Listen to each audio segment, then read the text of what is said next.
Graça e paz, irmãos. Você consegue explicar que amor é esse? Hã? A gente cantou aqui e a música pergunta que amor é esse. Não está se referindo a um amor meramente humano, mas está falando do amor de Jesus Cristo por cada um de nós. E por isso a gente indaga que tipo de amor é esse, né? O amor de Jesus Cristo. Querido, vamos ficar de pé, vamos orar ao Senhor.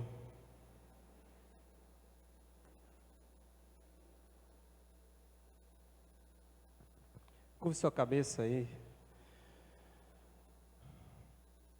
Senhor nosso Deus, Santo, ó Deus, é o Teu nome. O nome de Jesus é o nome que está acima de todo nome. Porque não há no céu, nem na terra, nem debaixo da terra, um nome poderoso como o nome de Jesus Cristo.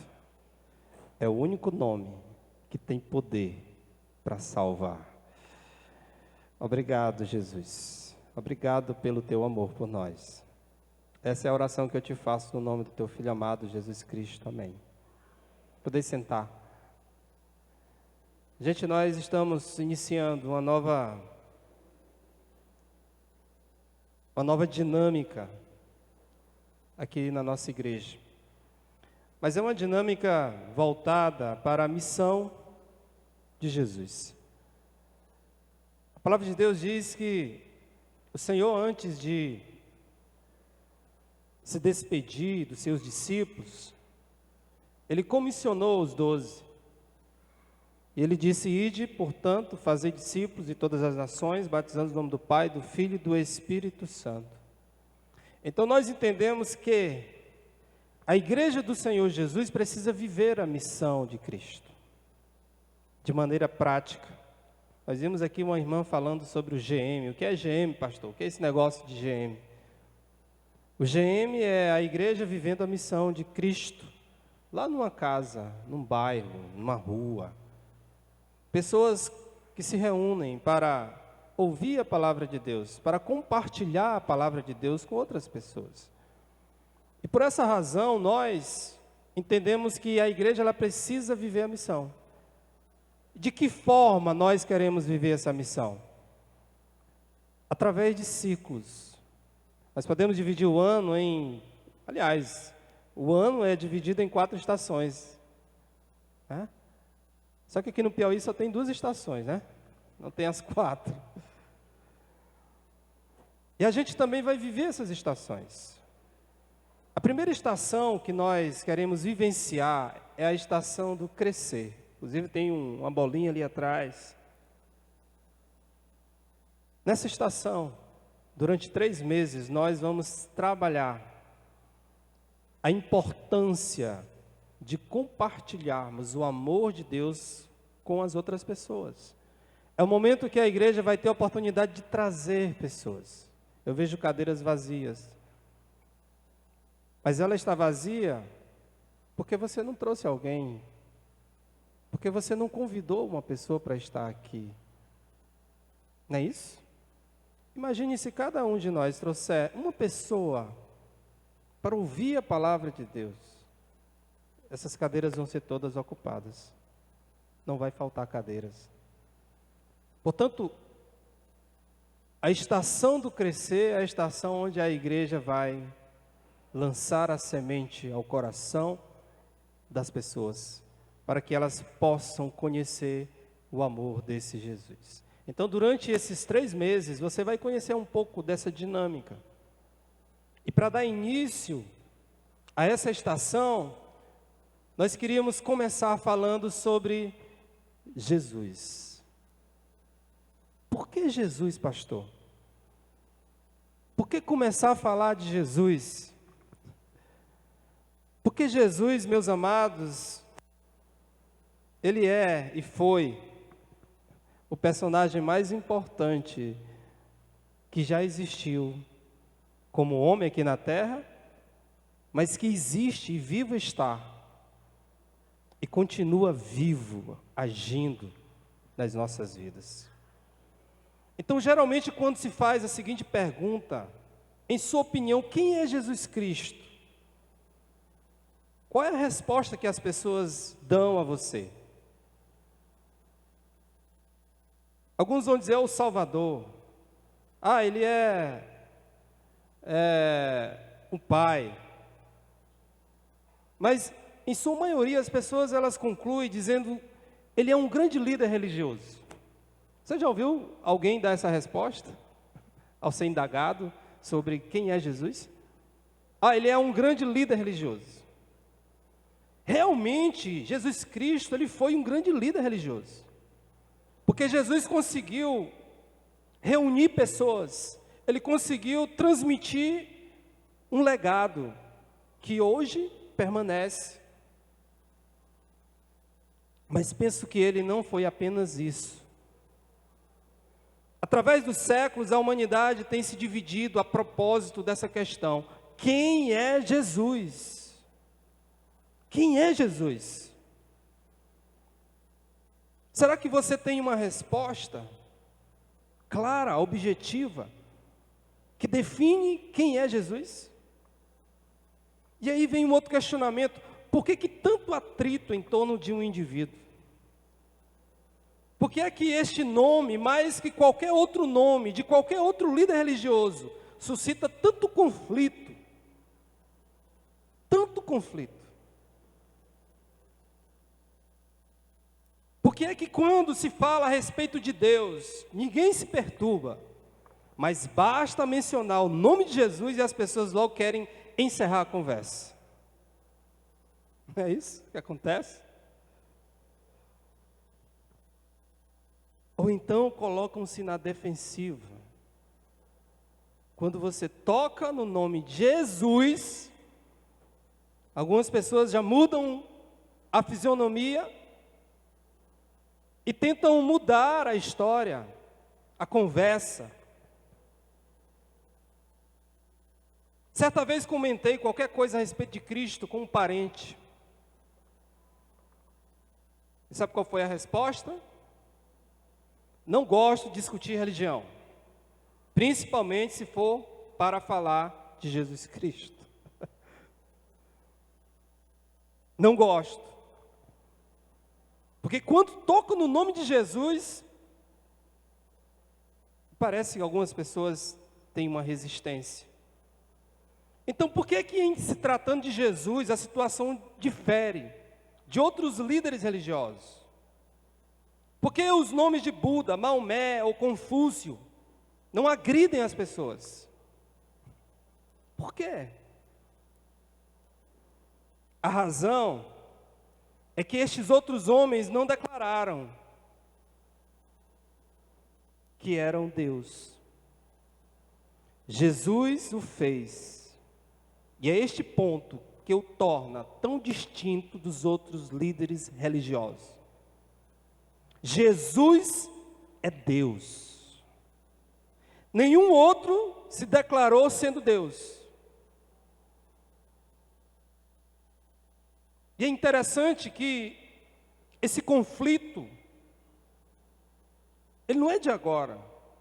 Quando Jesus surgiu entre os homens e começou então a ensinar, a fazer coisas extraordinárias, e a demonstrar a sua relação com o Pai, sua intimidade, a sua identidade. A palavra de Deus diz que os judeus, os líderes religiosos daquela época, eles tentaram, de alguma forma, eliminar Jesus. Em João 10:33, o texto diz, responderam os judeus, não vamos apedrejá-lo por nenhuma boa obra, mas pela blasfêmia, porque você é um simples homem e se apresenta como Deus. O incômodo daquelas pessoas não era porque Jesus estava amando as pessoas de uma maneira diferente, cuidando, tratando as pessoas de maneira diferente. O incômodo daquelas pessoas é porque Jesus se apresentava como Deus, como diz o texto aqui. E de fato ele era Deus. Então por que esse nome aqui ele é diferente de tudo? Porque Jesus é Deus. Deus. E muitas pessoas não querem se aproximar de Deus. Muitos sabem que se eles se aproximarem de Jesus, a sua vida vai mudar por completo. E alguns resistem a esse nome poderoso. Então, por ser essa pessoa tão marcante, queremos nessa nova série ressaltar as características mais importantes de Jesus. Mais importante. E a primeira característica marcante de Jesus, que nós queremos iniciar a nossa série, está relacionado ao seu amor. O amor é a primeira e mais importante característica de Jesus. Eu não consigo olhar para Jesus e não enxergar amor. Simplesmente amor. Jesus é amor. Em tudo que ele fazia. Quando nós olhamos na palavra de Deus, a gente percebe que antes mesmo do homem viver, antes mesmo de Jesus pisar aqui nessa terra,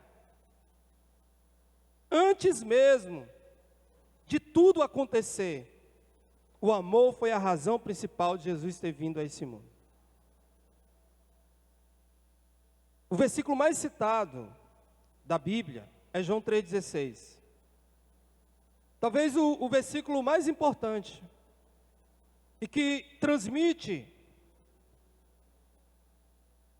ali a intenção de Deus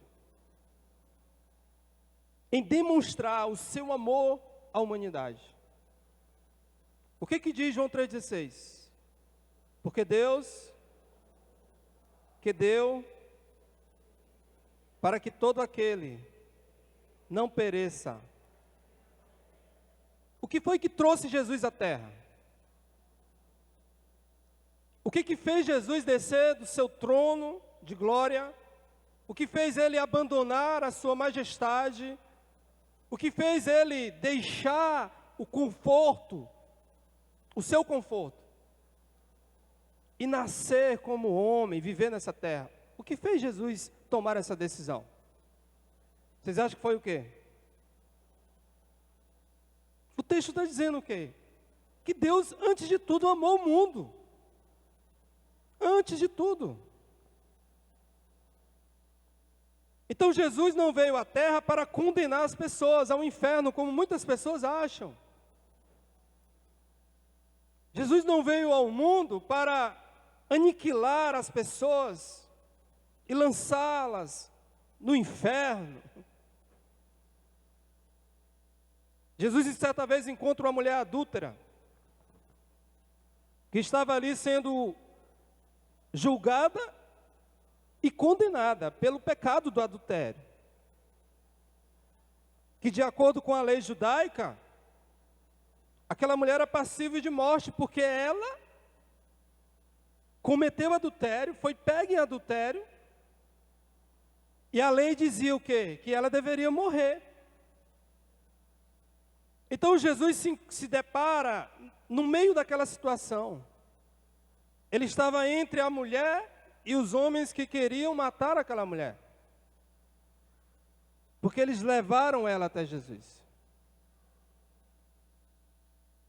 Então, diante daquilo que a gente já conhece do texto, os homens não conseguiram executar a sentença e olharam para si e perceberam que o pecado do adultério é a mesma coisa de uma mentira, de uma fofoca que você comete. Jesus equipara o pecado como qualquer outro. Quando ele diz assim, aquele que não tem pecado, Jesus não enumera, não diz que tipo de pecado é. Aquele que tem um pecado tal, não.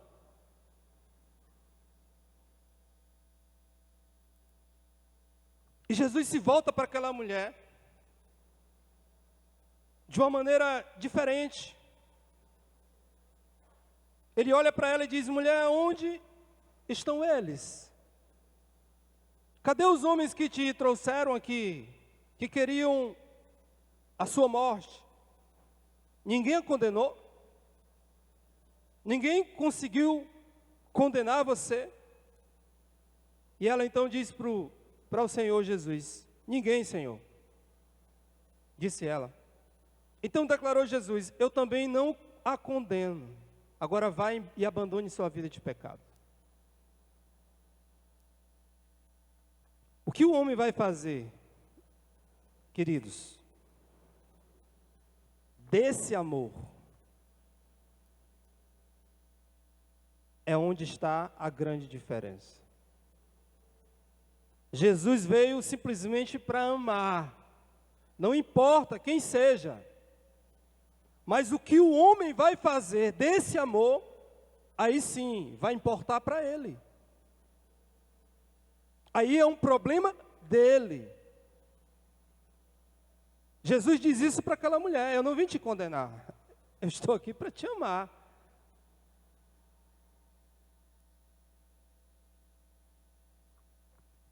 O apóstolo Paulo cita uma das passagens que traduz muito bem esse amor. Esse texto, especificamente, é o texto que me levou a tomar essa decisão lá de Jesus, lá atrás. Esse é um texto que eu carrego, além de João 3,16, Romanos 5,8, porque é um texto que fala muito sobre aquilo que Jesus fez por nós. E eu queria que você abrisse a sua Bíblia. Aliás, tem aqui.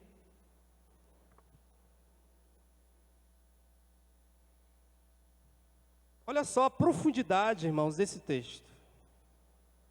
Quem escreve isso é Paulo. Ele diz: mas Deus demonstra seu amor por nós. Em outra tradução diz: mas Deus prova o seu amor por nós. Cristo morreu em nosso favor quando ainda éramos o quê? Cristo morreu por nós quando ainda éramos. Quando olhamos mais a fundo para esse texto, encontramos o significado do amor de Jesus pela humanidade.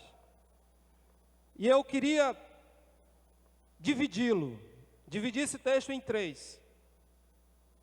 Para simplesmente expressar o significado daquilo que Jesus fez por nós, retratado através do seu amor. Primeiro, eu entendo que através desse texto demonstra que o amor de Jesus é voluntário. Voluntário. O texto diz: Deus prova o seu amor por nós. Jesus não amava por interesse. Hoje as pessoas, em uma grande maioria, elas demonstram amor umas pelas outras por interesse. Está chegando o período da política, né? É o momento que os políticos saem nas ruas, pegam as criancinhas, abraçam, vão tomar caldo de cana, né, nas esquinas. Vai na sua casa, senta na sua mesa, talvez até come lá uma refeição com você.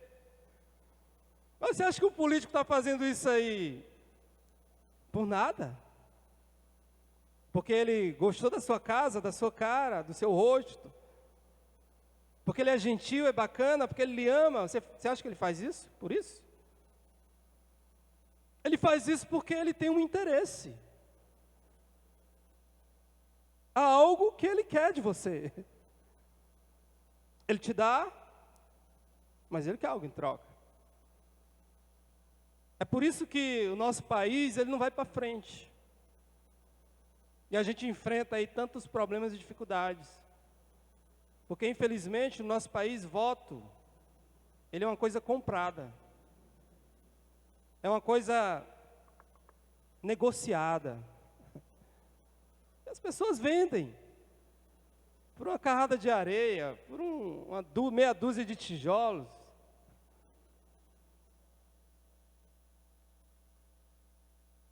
Quando digo que seu amor foi voluntário, é porque ele mesmo escolheu amar. Ninguém o obrigou. Ninguém disse assim, vai e ame essas pessoas. Não, ninguém obrigou Jesus. Jesus não foi obrigado a vir a esse mundo e amar os indivíduos. Ele não foi obrigado a ir até os leprosos, a ir até os cobradores de impostos, as prostitutas. Ninguém o obrigou. Ele não foi lá simplesmente para se tornar famoso. Porque às vezes tem algumas pessoas que querem demonstrar amor para se promover. Olha que pessoa bacana, legal, como ela ama aquelas crianças. Mas ela, de alguma maneira, faz aquilo porque quer se promover entre as pessoas. Nós vemos isso na maneira como ele prova o seu amor. Como diz o texto, Deus prova o seu amor. Qual foi a prova do amor de Jesus por nós? Como foi que Jesus provou que me ama e ama você?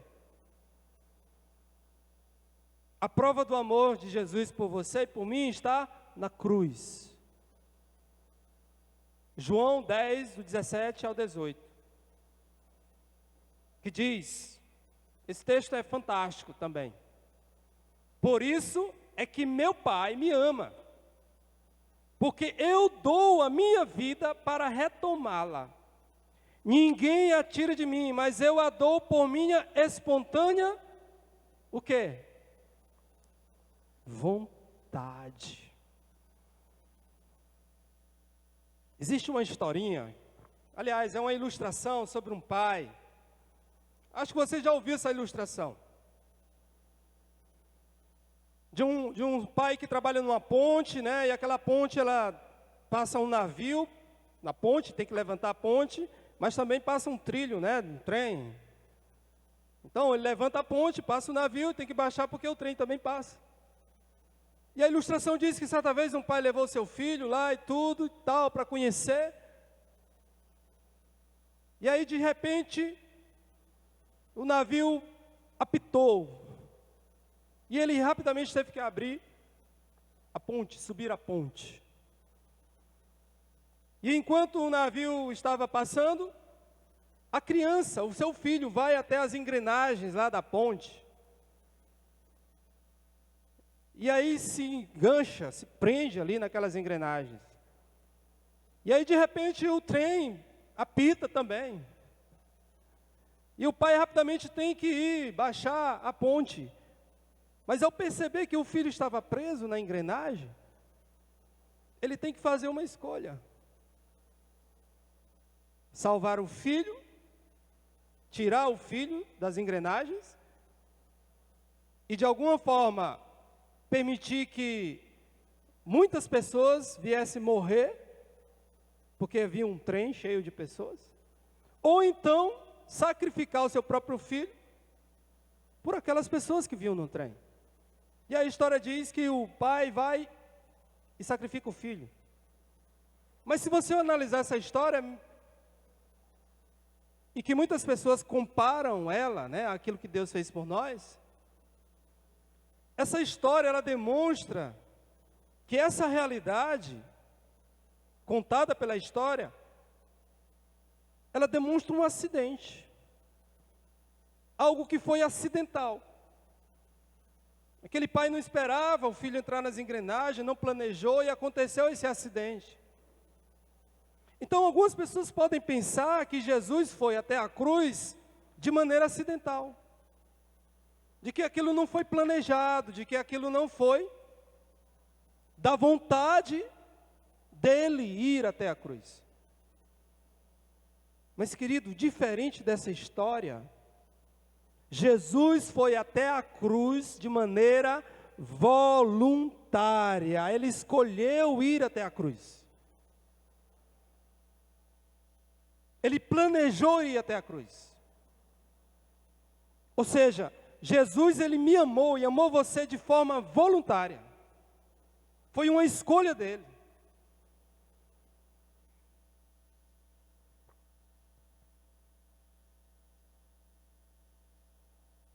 Por mais que isso seja complicado de entender, isso que eu vou dizer, Jesus não fez uma escolha difícil. Como assim, pastor? Morrer na cruz pela humanidade, pelos pecados das pessoas, não foi difícil para Jesus. Não foi difícil. Seria difícil, queridos, para nós, para eu e você. Sabe por quê? Porque o amor em nós, ele é um mero sentimento. É um sentimento que varia, que muda. O próprio Paulo, falando aos Coríntios, diz: havendo isso, acaba o amor. Havendo aquilo, o amor esfria. Havendo isso, o amor acaba. Mas quando eu olho para a palavra de Deus e vejo o amor de Jesus, eu percebo que o amor é algo inseparável. O amor de Jesus, o amor de Deus é algo que não sai, não separa, não muda, não oscila. O amor faz parte dos seus atributos. Porque mesmo antes de existir a humanidade, Deus já amava. João, em 1 João 4,8, olha só o que ele diz. Esse texto ele não está falando de sentimento humano, que nós conhecemos como amor. João diz: quem não ama não conhece a Deus, porque Deus é o quê? Ele é amor. O texto não está dizendo assim, Deus ele é possuidor de um sentimento chamado amor. Não. O texto está dizendo que Deus é o próprio amor. Ou seja, quando eu digo que não foi difícil para Jesus amar a humanidade, é por essa razão, é por isso. Deus, ele é o amor. Às vezes as pessoas, gente, eu jamais seria capaz de fazer isso que Jesus faz. Como é que ele consegue? Como é que ele suporta? Jesus é o amor. João está dizendo que para Deus o amor não é um mero sentimento. É o próprio Deus. Ele é amor. Assim como ele diz, eu sou o caminho. Jesus está dizendo que ele é o caminho. Quando ele diz eu sou a verdade, ele está dizendo que ele, o próprio Cristo, ele é a verdade. Assim como João diz, ele é o amor.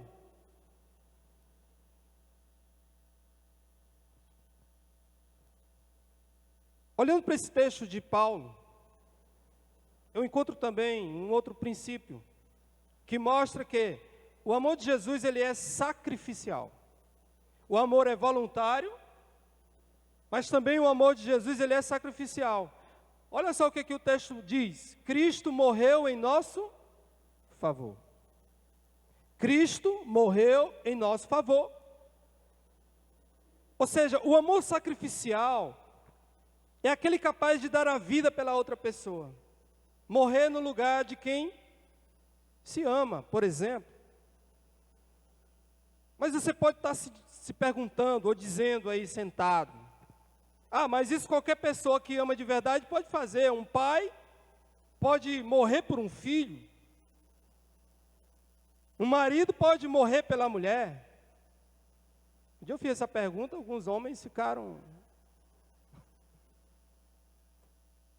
assim querendo se esconder. Será que você não seria capaz de morrer pela sua mulher? Dar a vida por ela?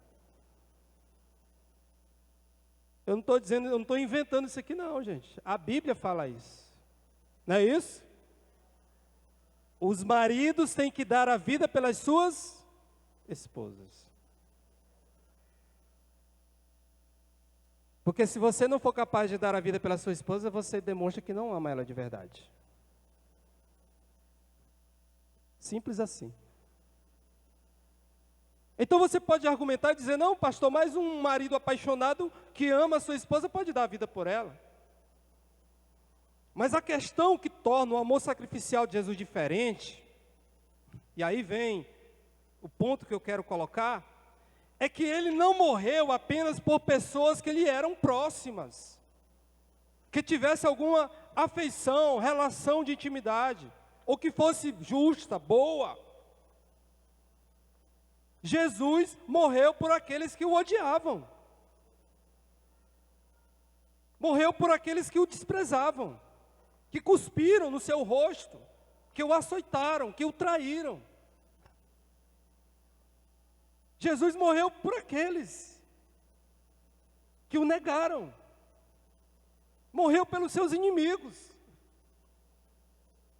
Porque uma coisa é dar a vida por um filho, por uma esposa que você ama, tem um sentimento. Outra coisa, querida, é dar a vida por um estuprador. E aí?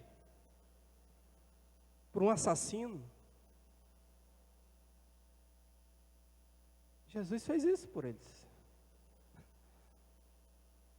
Às vezes eu acho que tem pessoas que acham que são mais merecedoras do amor de Deus do que os outros. Mas na verdade o mesmo amor, na mesma proporção que você tem, aquelas pessoas que estão fora também, elas têm o mesmo direito. É porque elas ainda não reagiram, não se manifestaram frente a esse amor. Mas Jesus os ama, assim como me ama, ama você.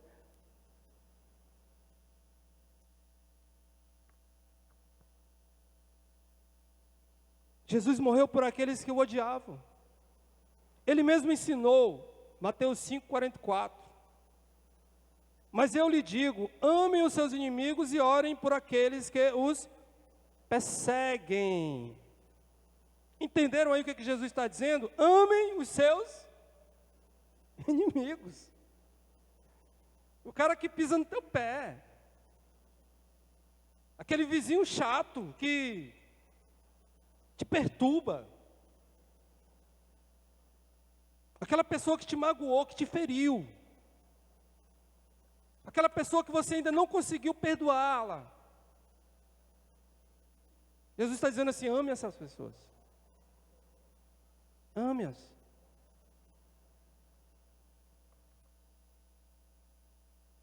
Jesus não foi capaz de olhar para aqueles que pediam a sua morte e simplesmente abandoná-las, ou criar um sentimento de ódio, de revolta por elas. Afinal de contas, as pessoas pediam, crucifique-o, matem esse aí, solte aquele assassino ali, ó. E sabe por que Jesus olhou para aquelas pessoas? Sabe o que ele fez? Ele perdoou aquelas pessoas. Ele orou por aquelas pessoas. Você sabe qual foi a oração de Jesus por aquelas pessoas? Pai, perdoa. Eles não sabem o que estão fazendo. Não sabem. Às vezes nós nos revoltamos frente às pessoas que cometem determinados delitos, pecados. E às vezes eu não entendo como alguns de nós crentes mesmo, até mesmo desejamos a morte de alguns, porque cometeram tamanha atrocidade.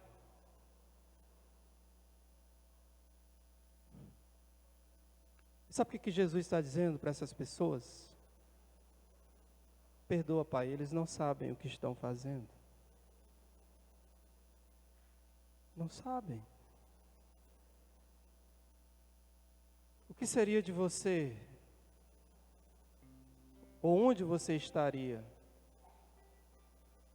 Se não fosse o amor de Jesus? Talvez você estivesse aí cometendo algum crime, fazendo alguma coisa. Mas Jesus te alcançou. Por que a igreja não pode, irmão, se restringir, se prender, se fechar entre quatro paredes e ficar aqui desfrutando do amor de Jesus? Gente, esse amor é lindo. Nós precisamos, irmãos, sair levar esse amor, demonstrar esse amor a todas as pessoas. Todas. O texto também vai dizer, e aqui eu encerro com esse último exemplo. Diz que o amor de Jesus, ele é incondicional. Percebe que o texto diz, quando ainda éramos pecadores. Porque Deus prova o seu amor para conosco, pelo fato de Cristo ter morrido por nós, sendo nós ainda pecadores. Ou seja, o amor de Deus não muda, não se amolda por determinadas circunstâncias, não se conduz por conveniência. Porque o amor de Jesus, ele é perene, ele é constante. O amor de Deus, de Jesus, não muda, não oscila. Ah, pastor, mas eu cometi um pecado. O Senhor vai deixar de me amar? Jamais. Jesus vai deixar de te amar. Ouça o que eu estou dizendo. Jesus jamais vai deixar de te amar. Jamais. Jamais. Sabe por quê? Porque antes de você conhecer a Jesus, Ele já te amava. Você cometendo os pecados que você cometia, as coisas terríveis que você cometia, Jesus já te amava.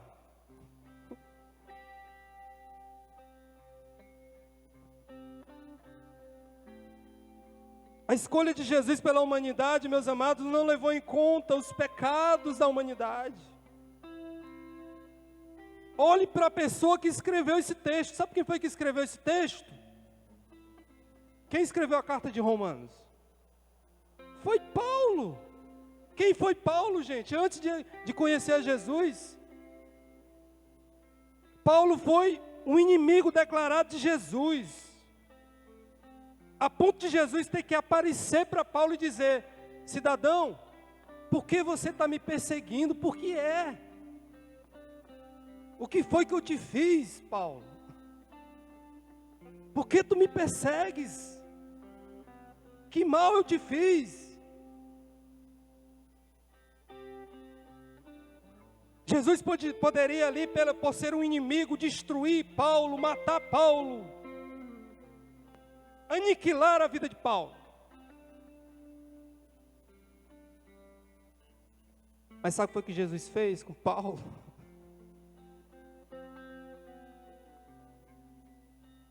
Jesus amou Paulo de uma forma tão extraordinária, que fez de Paulo o maior evangelista que já houve na face da terra. Mesmo antes de se tornar seu aliado, Jesus já amava Paulo. Porque o amor dele não muda. Deus não resolveu amar Paulo simplesmente porque este mudou de vida, se arrependeu dos seus erros e decidiu tornar-se um apóstolo. Ele o amou quando ainda era um pecador, inimigo, perseguidor da igreja. Ou seja, irmão, nada é capaz de mudar o amor de Jesus por nós. E sabe o que muda? O que muda é a maneira como você acolhe esse amor. O que muda é a maneira como você reage a esse amor. Isso pode mudar. Porque a Bíblia fala de um filho pródigo. O pai, que tinha 2 filhos, e um daqueles filhos resolve se rebelar e dizer: pai, eu quero ir embora, eu quero te abandonar, quero sair, quero ter minha vida. Com dor no coração, eu entendo assim, aquele pai reparte os seus bens com o seu filho. Mas não era a vontade do pai que o filho fosse. O filho sai de casa, vai para um lugar distante, como diz o texto, distante. Ele vai gastar o dinheiro com coisas desse mundo. E o resultado disso é que o filho pródigo, ele se encontrou jogado num lamaçal, literalmente, entre os porcos, na sujeira. Mas o texto diz que o filho pródigo lembrou que havia um pai. E vejam só interessante o texto, na cabeça do filho. Ele pensou, talvez meu pai me aceite como um dos seus servos. Talvez meu pai não me ama mais, ou não me ama mais como amava. Talvez ele me aceite apenas como um servo dele, mas mesmo assim eu quero voltar. Eu posso imaginar a expectativa do filho voltando para a casa do pai, dizendo assim, tomara que ele me aceite como um servo, tomara que ele me aceite apenas como um servo. Tomara que ele me deixe, pelo menos lá ficar como um servo seu. Olha só como é que o pai recebe o filho, gente. Lucas 15, 20, uma das cenas mais lindas da Bíblia. É lindo esse texto. A Bíblia diz que estando ainda longe, seu pai o viu e cheio de compaixão, correu para seu filho e o abraçou e beijou. O pai não viu o seu filho como um servo. Ele correu, ele o abraçou. Sabe por quê? Porque o nosso pai jamais vai deixar de amar um filho. Jamais. Às vezes você pode se deparar com irmãos, amigos seus da igreja que estão afastados. Transmita isso para eles se um dia você encontrá-los. Diga para eles que o pai o espera, o aguarda com amor. Porque o pai ainda o ama.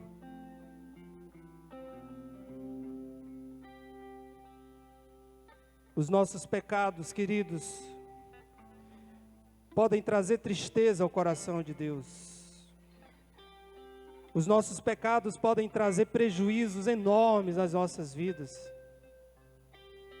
Mas uma coisa é certa, eles não mudam o que Ele sente por nós. Porque mesmo antes de sermos o que nós somos hoje, Ele já nos amava. Ele já nos amava. 1 João, queria encerrar dizendo, 1 João 4,19. Nós amamos, porque Ele nos amou primeiro. Então, queridos, eu queria transmitir esse recado para você e dizer mais uma vez, Jesus te ama. Você é capaz de falar para a pessoa que está perto de você e dizer assim, Jesus te ama? Diga isso, Jesus te ama.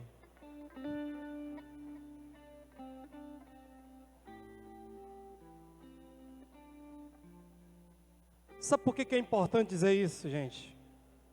Eu não estou aqui só dizendo isso aqui para vocês falarem isso da boca para fora, não. Porque uma vez eu cheguei para uma jovem e disse assim, Jesus te ama, e ela olhou para mim e disse, será que me ama?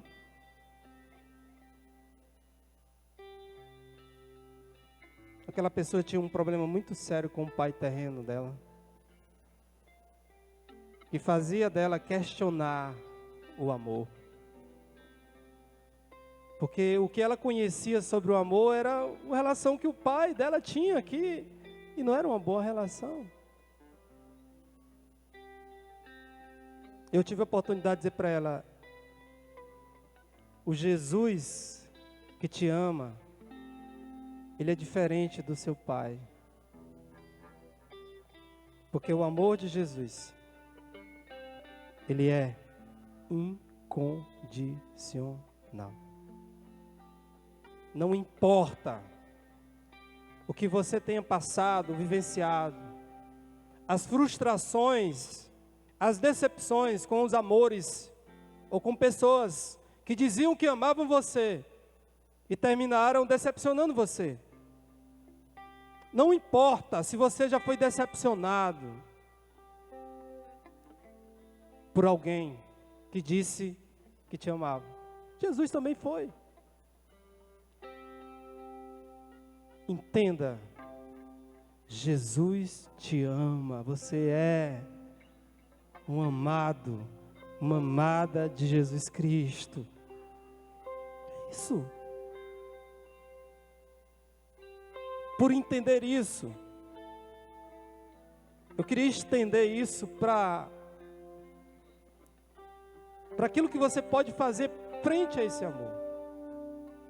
Como eu disse para vocês, independente do que você vá fazer ou não, Jesus vai te amar. Você pode até morrer sem querer aceitar Jesus, mas Ele vai continuar te amando. Mas a salvação é algo que você precisa decidir.